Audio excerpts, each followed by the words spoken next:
নমস্কার, আপনারা শুনছেন প্রবীণ শিল্পীদের দ্বারা পরিচালিত অনুভব 2.0 পডকাস্ট। ভারত সরকারের সামাজিক ন্যায় ও অধিকার মন্ত্রকের অন্তর্গত national institute of social defence এবং মিডিয়া ফর কমিউনিটি ফাউন্ডেশন নতুন দিল্লির যৌথ উদ্যোগে নির্মিত পডকাস্ট অনুভব 2.0। অনুভবের এই অভিনব ভাবনা স্রষ্টা ডক্টর আর শ্রীধর এবং পূজা মুরাদা ও আশিস তিওয়ারি তার সাথে সমন্বয়কারী। অনুভব 2.0 এই পর্বটি আপনাদের জন্য নিবেদন করছেন Calcutta metropolitan institute of gerontology. আজকে আমাদের সাথে উপস্থিত আছেন বক্তা ডক্টর ইন্দ্রনীল মৈত্র। তিনি সিনিয়র কনসালটেন্ট ফিজিশিয়ান এবং জেরিয়াট্রিশিয়ান। তার চিকিৎসার অভিজ্ঞতা 38 বছরেরও বেশি। তার বিশেষ আগ্রহ নিউরোলজি, নিউরো এন্ডোক্রিনোলজি এবং জেরিয়াট্রিক মেডিসিনে। তিনি বয়স্ক মানুষদের চিকিৎসায় ক্লিনিক্যাল এবং সামাজিক উভয় ক্ষেত্রে সক্রিয়ভাবে যুক্ত। তিনি Indian academy of geriatrics, geriatric society of India এবং ইন্ডিয়ান অ্যাসোসিয়েশন অফ জেরন্টোলজির সঙ্গে সক্রিয়ভাবে জড়িত। এছাড়াও তিনি ক্যালকাটা মেট্রোপলিটন ইনস্টিটিউট অফ জেরন্টোলজির একজন রিসোর্স পার্সন হিসাবেও আছেন। বরিষ্ঠ নাগরিক আমরা সবাই আছি তোমাদের সাথে, বরিষ্ঠ নাগরিক আমরা সবাই আছি তোমাদের সাথে। নতুন সূর্য উদয় হবে, আনন্দে জীবন কাটাবে, বরিষ্ঠ নাগরিক আমরা সবাই আছি তোমাদের সাথে। নমস্কার। প্রবীণ শব্দের সাধারণ অর্থ যিনি বিজ্ঞ, নিপুণ, কুশলী, বহুদর্শী, বিষয়বুদ্ধি সম্পন্ন, বয়োবৃদ্ধ। তবে উপরের সংজ্ঞা অনুযায়ী মনে হতে পারে যে প্রাতিষ্ঠানিক শিক্ষায় শিক্ষিতরাই একমাত্র প্রবীণ সমাজের অন্তর্ভুক্ত। এটা মোটেই ঠিক নয়। বাস্তবিক ক্ষেত্রে ব্যবহারিক জ্ঞান সম্পন্ন, অভিজ্ঞ, কুশলী বৃদ্ধরাও প্রবীণ সমাজের অন্তর্ভুক্ত। ভারতের বয়স্ক অর্থাৎ 60 ঊর্ধ্বের জনসংখ্যা দ্রুত বৃদ্ধি পাচ্ছে। 2050 সালের মধ্যে এটি 347 মিলিয়নে পৌঁছে যাবে বলে ধারণা করা হচ্ছে, যা সুদূর প্রসারী সামাজিক প্রভাবসহ একটি উল্লেখযোগ্য জনসংখ্যাগত পরিবর্তনের প্রতিনিধিত্ব করবে। অনুমান করা হচ্ছে 2050 সালের মধ্যে বয়স্কজনের সংখ্যা বর্তমানের তুলনায় দ্বিগুণ হয়ে মোট জনসংখ্যার 20.8% হয়ে যাবে।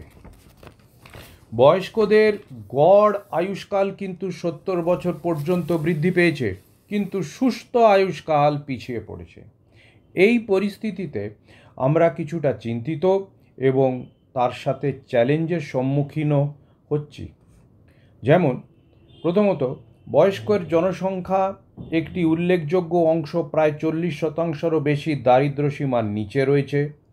দ্বিতীয়ত, গ্রামীণ এলাকায় স্বল্প মূল্যে সঠিক এবং পর্যাপ্ত স্বাস্থ্যসেবা পাওয়া এখনও একটি চ্যালেঞ্জ। তৃতীয়ত, বয়সকালের মধ্যে একাকিত্ব ও সামাজিক বিচ্ছিন্নতা প্রচুর এসে গেছে। চতুর্থ, ভারতবর্ষের বয়স্কদের মধ্যে স্বাস্থ্য সম্পর্কিত সমস্যা হলো মিশ্রিত রোগের বোঝা, যেখানে অসংক্রামক রোগের সাথে মানসিক স্বাস্থ্য সংক্রান্ত সমস্যা, পাশাপাশি সংক্রামক রোগ, রক্তাল্পতা, পাচক রোগও বিদ্যমান হয়ে পড়েছে। গৌতম বুদ্ধের সময়কালেও জড়া আলোচিত ছিল। 2024-25 সালের আন্তর্জাতিক বয়স্ক ব্যক্তি দিবস, international day of older persons, তার থিম হচ্ছে ageing with dignity, the importance of strengthening care and support system for older persons world wide.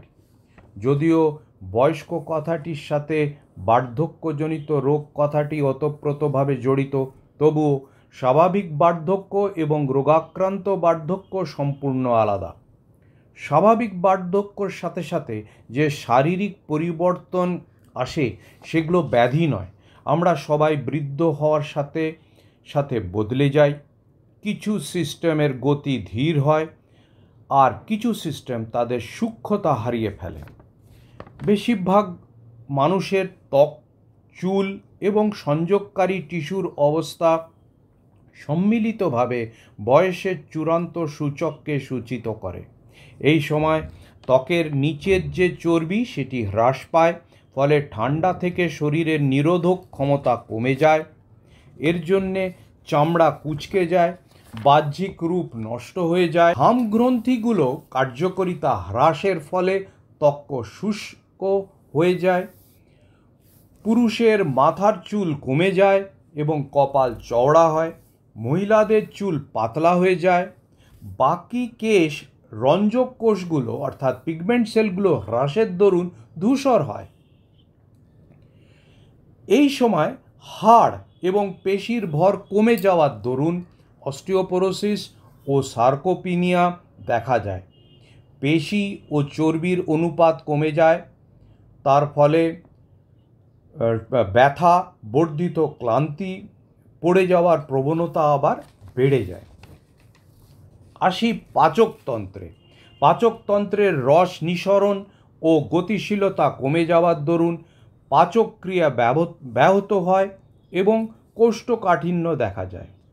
স্বাভাবিক পদ্ধতিতে ধমনীতে আবার কোলেস্টেরল জমা হওয়ার দরুন রক্তচাপ কিঞ্চিৎ বৃদ্ধি পাচ্ছে, আর তার দরুন হৃদযন্ত্র ও মস্তিষ্কের কার্যকারিতা ব্যাহত হয়। একজন প্রবীণ ব্যক্তির মূত্রাশয়ের ধারণ ক্ষমতা একজন তরুণ প্রাপ্তবয়স্কের তুলনায় অর্ধেকেরও কম হয়ে যায়। প্রায়শই এতে বেশ অবশিষ্ট প্রস্রাব থাকে, তার ফলে বারবার বাথরুম যাওয়ার দরকার পড়ে। একজন প্রবীণের পরিচয় ত্বকের পরে তার কগনিটিভ ফাংশন দিয়ে। সারা জীবন ধরে মস্তিষ্কের যে নিউরোনাল ক্ষয় হয় তার জন্যে এই বয়সে স্মৃতিভ্রংশ হয়, চলাফেরায় ব্যাঘাত হয় ও রিফ্লেক্সেসগুলোর ক্ষতি হয়। এই বয়সে আবার ইন্দ্রিয়র মধ্যে দৃষ্টি এবং শ্রবণ শক্তি কমে আসে। কাছের জিনিস দেখার ক্ষমতা, ঝলক এবং রাতের দৃষ্টির সাথে রং বিশ্লেষণ করা, মূলত লাল এবং সবুজ, কমে যায়। শ্রবণ শক্তির ক্ষেত্রে উচ্চ ফ্রিকোয়েন্সির শব্দ শোনার ক্ষমতা থাকে না। এই পরিবর্তনগুলো সর্বজন বিদিত নয় এবং সবার সব অঙ্গ সিস্টেম যে ব্যাহত হবে তাও নয়। তবে এই প্রতিবন্ধকতাগুলো মানতে হবে, এগুলো নিয়েই জীবনের পথে চলতে হবে। আমি আবার পুনরাবৃত্তি করতে চাই, বার্ধক্য একটি শারীরিক অবস্থা, কোনো রোগ নয়। আমাদের এটাকে মানতে হবে এবং প্রতিবন্ধকতাগুলিকে দূর করার মানসিকতা গ্রহণ করে তার থেকে বেরোবার কোনো না কোনো উপায় বার করতে হবে। এটার একটি ব্যক্তিগতকৃত অর্থাৎ পার্সোনালাইজড পদ্ধতি অবলম্বন করতে হবে। যে কোনো বার্ধক্যজনিত ক্রিয়া পেছুতে গেলে কিংবা তাকে রোগে পরিণত না হতে দিতে বহু পরীক্ষিত একমাত্র মূল মন্ত্র হলো মার্জিত আহার আর ব্যায়াম। ইউনাইটেড নেশনসের সুস্থ বার্ধক্য দশক হলো or decade of healthy ageing 2021 সালে শুরু হয়ে 2030 অবধি মেনে নেওয়া হয়েছে। এর থিম হচ্ছে আমাদের যত্ন প্রদানের পদ্ধতিগুলিকে রূপান্তরিত করে এবং বয়স্ক ব্যক্তিদের চাহিদাগুলির প্রতি সংবেদনশীল, ব্যক্তিকেন্দ্রিক, সমন্বিত যত্ন প্রদানের দিকে একটি পরিবর্তন আনা। তার মানে transform the ways we provide care and a shift towards delivering person centred integrated care responsive to older persons needs. এটা মূল মন্ত্রেরই বৃহত্তর রূপ। সাধারণভাবে আমাদের আহারে তৈলাক্ত কিংবা চর্বিযুক্ত খাবার, নুনের মাত্রা, শর্করাযুক্ত খাদ্যের মাত্রা কম থেকে শূন্যে আনতে হবে। সপ্তাহে কমপক্ষে 150 মিনিটের মাঝারি তীব্রতার এরোবিক এক্সারসাইজ বা 75 মিনিটের তীব্র থেকে তীব্রতর এক্সারসাইজ প্রস্তাবিত করা হয়। এই প্রসঙ্গে বয়স্কদের অসুখ নিয়ে কিছু উল্লেখযোগ্য তথ্য বলা উচিত। বয়স্কদের মধ্যে রোগগুলি দেরি করে অর্থাৎ অ্যাডভান্স স্টেজে প্রকাশ পায়। এদের প্রধান কারণগুলি হল বৃদ্ধদের নিজেদের স্বাস্থ্যের প্রতি কম প্রত্যাশা, 2 বার্ধক্যের সম্পর্কে লক্ষণ ভেবে লক্ষণগুলিকে ভুল ভাবা, 3 হাসপাতালে ভর্তির ভয়, 4 আর্থসামাজিক কারণ এবং 5 স্মৃতিভ্রংশ। বয়স্ক মানুষের একাধিক শারীরিক ব্যাধির জন্যে অনেক কটা ওষুধ প্রেসক্রাইব করা হয়। এছাড়া তারা সাধারণ কষ্ট নিরাময়ের জন্যে দোকান থেকে ওষুধ কিনে খায়। এর ঊর্ধ্বে তারা বিবিধ আয়ুর্বেদিক ও হোমিওপ্যাথিক ওষুধের সাহায্য নেয়। এটি খেয়াল রাখতে হবে ড্রাগ মিথস্ক্রিয়া ও ড্রাগ ইন্টারঅ্যাকশন থেকে বহু অযাচিত পরিস্থিতি তৈরি হতে পারে।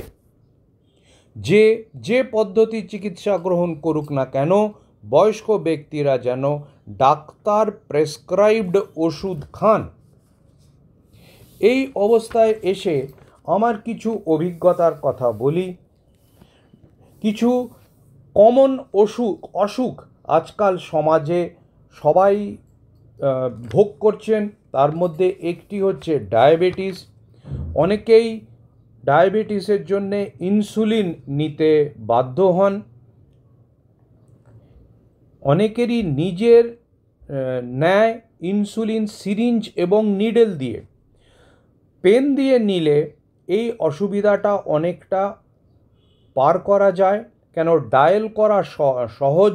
সিরিঞ্জ এবং নিডল থেকে নেওয়ার থেকে যেখানে হাত কাঁপে কিংবা চোখে দেখতে অসুবিধা হয়। ইনসুলিনের যে ডোজ দৈনন্দিনের জীবনের ওঠানাবার সাথে একটু কম বেশি করলে হাইপোগ্লাইসিমিয়া অর্থাৎ রক্তে সুগার হ্রাস পাওয়ার অনেকটা কিন্তু এড়ানো যেতে পারে। ইনসুলিনের প্রতি ভয় জন্মায় এই জন্যে, কিন্তু এই জিনিসগুলো খেয়াল রাখলে ইনসুলিনের নেওয়ার পর যে শারীরিক ভালো লাগাটা আসে তাতে মানুষ বোঝে যে ইনসুলিন কিন্তু একটি খুবই ভালো ঔষধ, যে জীবন শক্তিকে অনেক দূর এগিয়ে নিয়ে যেতে পারে। দ্বিতীয়ত, আর্থ্রাইটিস অত্যন্ত কমন অসুখ, যেটা আমাদের বৃদ্ধদের মধ্যে প্রায়ই রয়েছে। বৃদ্ধরা যেটা চেষ্টা করে সেটা হচ্ছে যে কোনো ঔষধ দোকান থেকে নিয়ে খাওয়া কিংবা নেট থেকে পড়ে সেটাকে নিজেদের ওপর প্রয়োগ করা। এই ওষুধগুলোতে 2-3টে জিনিস খেয়াল রাখতে হবে। অধিকাংশরাই কিডনির জন্যে কিন্তু ক্ষতিকারক, এবং এই কিডনিকে বাঁচানোর জন্যে র্যান্ডাম পদ্ধতিতে যে কোনো ওষুধ খাওয়া কিন্তু উচিত নয়। অধিকাংশ বৃদ্ধরা যারা আর্থারাইটিসে ভুগছে শেষ পর্যন্ত কিডনির অসুখ নিয়ে চলে আসে, এবং সেইটি থেকে বাঁচার উপায় একমাত্র হচ্ছে যে ডাক্তারের প্রেসক্রিপশন হিসেবে, ডাক্তারের পরামর্শ হিসেবে চলাটাই ভালো। এই সম্পর্কে আবার আসি গ্যাসের ওষুধ।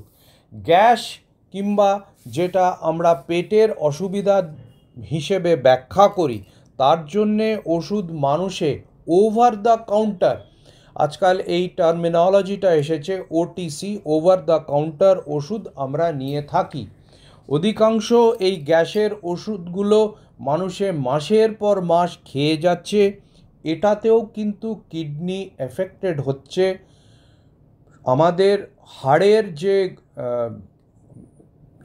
ক্ষমতা, সেই ক্ষমতাও চলে যাচ্ছে। হৃদরোগে অনেকেই আক্রান্ত। হৃদরোগের ওষুধগুলোর বিষয় নিজেদের ডাক্তারদের কাছ থেকে ভালো করে বুঝে নেওয়া, কোনটা কিভাবে খেতে হবে। রক্ত পাতলা করার কিছু ওষুধ থাকে, সেই ঔষধের সাথে প্রচুর খাওয়া দাওয়ার কিন্তু ইন্টারঅ্যাকশন থাকে। আমাদের ডাক্তারদের সাথে এইটার বিষয়ে কথা বলা, কিংবা এই ব্যাপারে অ্যাটলিস্ট নেটে ঢুকে দেখা যে কোন খাবারগুলোর সাথে এই ওষুধগুলোর ইন্টারঅ্যাকশন আছে বুঝে তারপরে খেলে এদের থেকে ক্ষতি হওয়ার সম্ভাবনা কম। আরও কিছু ওষুধ যেগুলো ব্লাড প্রেশারের ওষুধ, যেগুলো আমাদের ইসচেমিক হার্ট ডিজিজের ওষুধ, এই ওষুধগুলোর বিষয়ে কিছু জ্ঞান রাখাটা খুবই দরকারি। অ্যাসপিরিন কিংবা ক্লোপিডোগ্রেল জাতীয় ওষুধের সাথে গ্যাসের ওষুধের কিন্তু একটি ইন্টারঅ্যাকশন রয়েছে। অ্যাসপিরিনের পেটের ওপর গ্যাস্ট্রাইটিস হওয়ার সম্ভাবনা বাড়ায়। সুতরাং যে সময়টিতে আমাদের শরীরে এই রকম কিছু অসুবিধা হচ্ছে, এই সময় ডাক্তারের সাথে কন্ট্যাক্ট করে অ্যাসপিরিন জাতীয় ওষুধ কিংবা কিছুতে ওনাদের পরামর্শ নেওয়াটা উচিত। এর সাথে সাথে আমার যেটা বলার সেটা হচ্ছে ওষুধ নিয়মিত যেন খাওয়া থাকে। মাঝখানে খেতে পারলাম, ইচ্ছে করলো না, এত ওষুধ কেন খাবো, এগুলো নিশ্চয়ই প্রত্যেকটি বৃদ্ধের মাথায় ঘোরে। কিন্তু মোটামুটি একটা কোয়ালিটি অফ লাইফ মেনটেন করতে গেলে এই ওষুধগুলো নিয়মিত খাওয়াটাই দরকার। রক্ত পরীক্ষা নিয়মিত করা উচিত। কবে একদিন সুগারের ওষুধ খেতে শুরু করেছিলাম, তারপরে আর রক্ত পরীক্ষা করলাম না, তারপরে একটা বড় এমার্জেন্সি নিয়ে হাসপাতালে ভর্তি হলাম, এটা নিশ্চয়ই কাম্য নয়। এইটুকু জীবনের পাথেয় করতে পারলে একটি সুস্থ বানপ্রস্থ কাটাতে পারবো। এই পথে সমাজ ও বৃদ্ধরা মিলে কিছু প্রকল্প গ্রহণ করতে পারে। হাই স্কুলে পড়া মূলত আইসিএসসি আইএসসি সিলেবাসে তো আমার জানাই। এসইউপিডব্লিউ বলে একটা কম্পালসারি বিষয় আছে। এই ছাত্রদের আমরা সিনিয়র কেয়ারের একটা প্রজেক্ট দিতে পারি অ্যাডপ্ট এ গ্র্যানি অনুকরণে। এছাড়া কলিকাতা পুলিশের প্রণাম অ্যাপ আপনাদের সাহায্যে সর্বদাই কর্মরত। এই অ্যাপটা প্লে স্টোর থেকে ডাউনলোড করা যায়। এর হেল্পলাইন নাম্বার হলো 9477955555 এতর দ্বারা এই ব্যবস্থা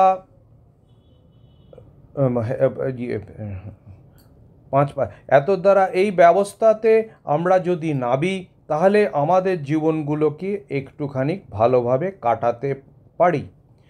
সবাই সুস্থ জীবনের কামনা করে রবি ঠাকুরের কথায় প্রবীণ কবিতার শেষ কটি লাইন পড়ে শেষ করছি। চলার পথে আগল দিয়ে বসে আছো স্থির, বাইরে এসো বাইরে এসো পরম গম্ভীর। কেবল কি প্রবীণ তুমি, নবীন নও কি তাও, দিনে দিনে ছিছি কেবল বুড়ো হয়েই যাও। 80 বছর বয়স হবে ওই যে পিপুল গাছ, এ আশ্বিনের রোদ্দুরে ওর দেখলে বিপুল নাচ। পাতায় পাতায় আবোল তাবোল শাখায় দোলা দুলি, পান্থ হাওয়ার সঙ্গে ও চায় করতে কোলাকুলি। ওগো প্রবীণ চলো এবার সকল কাজের শেষে, নবীন হাসি মুখে নিয়ে চরম খেলার বেশে। নমস্কার। আবার স্বাগত জানাই অনুভব 2.0-তে। প্রথমেই অসংখ্য ধন্যবাদ জানাই ডক্টর ইন্দ্রনীল মৈত্রকে। তিনি বয়স্ক মানুষদের শারীরিক সমস্যা এবং কিভাবে তারা সুস্থ থাকবেন এই বিষয়ে গুরুত্বপূর্ণ বক্তব্য রাখার জন্য তাকে অনেক ধন্যবাদ। এই পর্বটি রেকর্ড ও সংরক্ষণ করা হয়েছে সিএমআইজি স্টুডিওতে। এই প্রতিষ্ঠানটি গত 3 দশক ধরে প্রবীণ নাগরিকদের সেবার উদ্দেশ্যে কাজ করে আসছে। আমি ধন্যবাদ জানাই আমাদের CMIG director doctor Indrani Chakraborty এবং আমার সহকর্মী ঈপ্সিত চক্রবর্তী এবং পারমিতা দাসকে। আমি তানিয়া দত্ত, এই পর্বের সঞ্চালক। আমি ধন্যবাদ জানাই আমাদের শ্রোতাদের আমাদের সাথে থাকার জন্য। ভালো থাকবেন। আশা করি আপনারা এই অনুষ্ঠানটি উপভোগ করেছেন। ধন্যবাদ।